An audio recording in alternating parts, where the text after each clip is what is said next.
All right, Rand got a quick, very uneven haircut, but now we're going to look at actually constructing the accurate self-image. So far, we've looked at a lot of stuff, but we've kind of figured out how to identify and recognize emotions and how to utilize and counteract them or their effects using emotional awareness. We've applied emotional awareness to our process of introspection, and we've covered a bit of the groundwork for how to simply reason. And now we're going to use these in order to actually construct a more concrete representation of ourselves that we can then use to approach life more strategically.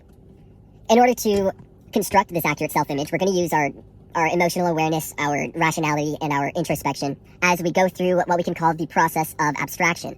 And essentially, well, first let's talk about what the process of abstraction is, because it's not only related to the idea of the self-image. So first, let's look at the development of humanity itself. Basically, humans acquired consciousness somehow. We don't really freaking know how.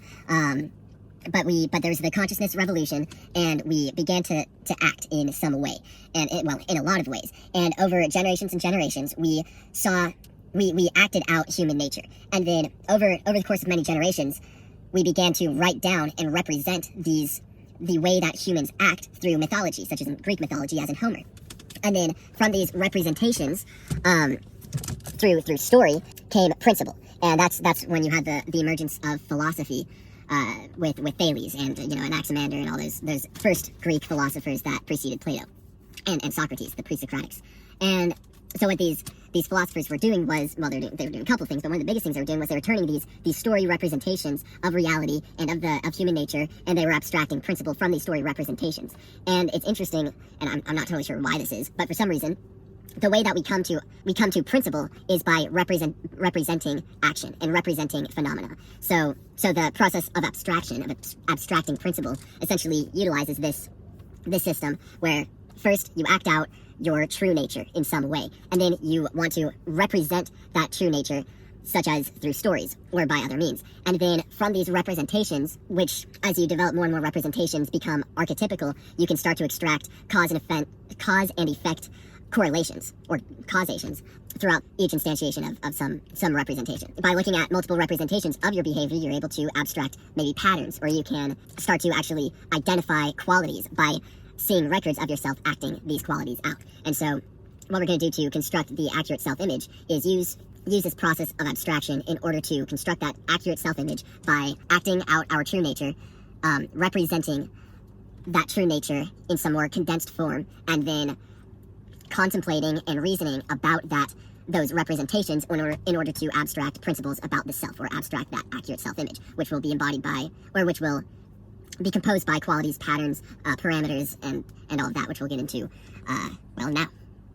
So this process is a tricky one. It's a process that you can go through, but it takes practice, and it's very individual. So it's going to be very different for everybody to some degree.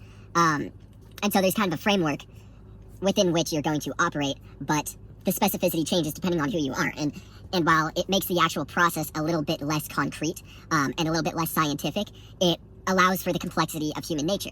I think we often face a lot of problems and a lot of questions in life that aren't necessarily answered by people on the internet, or by solutions that other people have found and used. There are a lot of problems that are specific to our own nature that we have to overcome. And in order to find solutions to the problems that we're facing, we have to first understand our nature and then use that understanding in order to strategically approach solving that problem. And I think this is a part of why so many universal answers to the questions of life never really work.